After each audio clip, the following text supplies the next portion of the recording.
नगर निगम के चुनाव पास आने वाले थे। पूरे कानपुर शहर में टिकट को लेकर मारामारी शुरू थी, लेकिन सबसे ज्यादा चर्चा में वार्ड नंबर 40 की सीट थी। वो इसलिए क्योंकि इस बार वहां की सीट महिला के लिए आरक्षित थी। अब सवाल ये था कि चुनाव लड़ेगा कौन। इससे पहले ठाकुर साहब वहां से पार्षद थे और इस बार उन्होंने अपनी पत्नी सीमा ठाकुर को टिकट दिलवाई और ठाकुर साहब की शान के कारण सीमा जी ने 20,000 वोटों से चुनाव जीत लिया। अरे बधाई हो सीमा भाभी, अब तो आप वार्ड की पार्षद बन गई हैं। अब तो हमारे काम आप ही करवाएंगी। अरे ये तो सिर्फ नाम की पार्षद बनी है, वो तो महिला सीट आ गई, वरना पार्षद तो मुझे ही बनना था।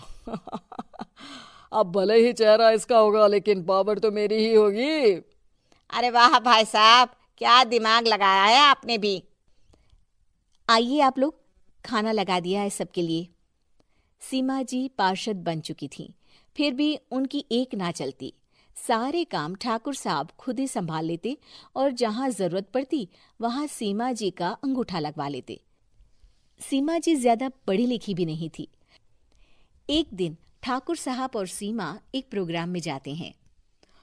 अरे ठाकुर साहब, आप आ गए। ओहो, पार्षद मैडम भी आ गई हैं। स्वागत है आप दोनों का।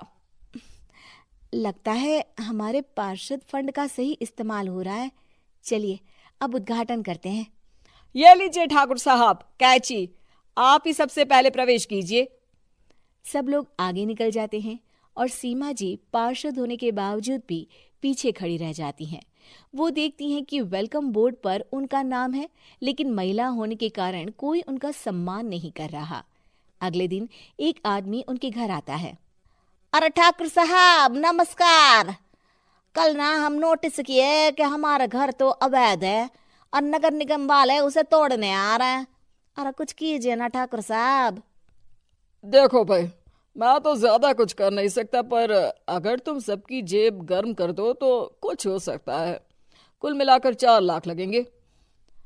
अरे 4 लाख ठाकुर साहब?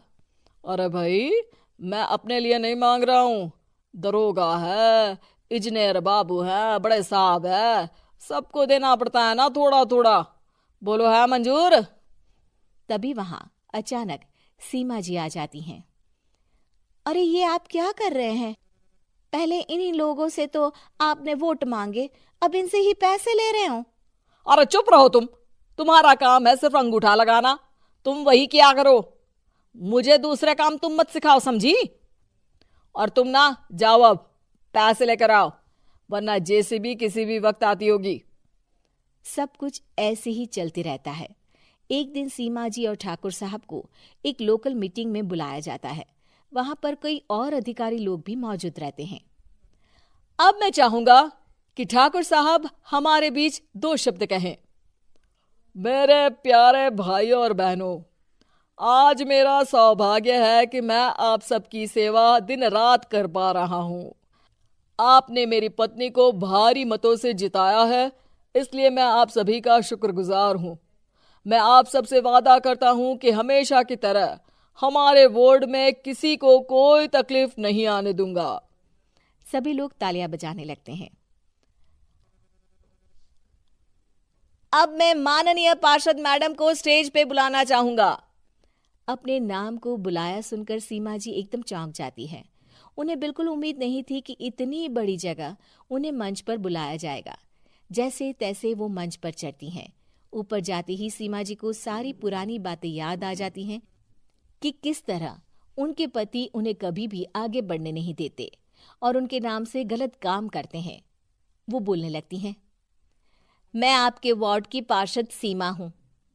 आप में से बहुत कम लोग ही मुझे जानते होंगे, क्योंकि इससे पहले मुझे कभी ऐसा मौका ही नहीं मिला।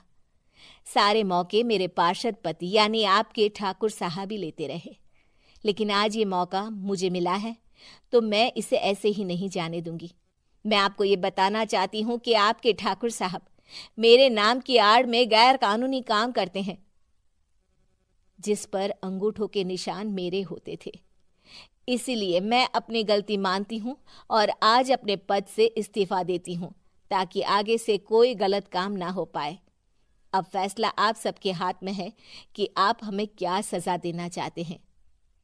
सीमा जी की बातें सुनकर ठाकुर साहब के चेहरे का रंग उड़ जाता है और वो शर्म से मुंह नीचा करके वहां से चले जाते हैं और पद से इस्तीफा देकर ही सही सीमा जी अपने आप में आत्मविश्वास महसूस करती हैं।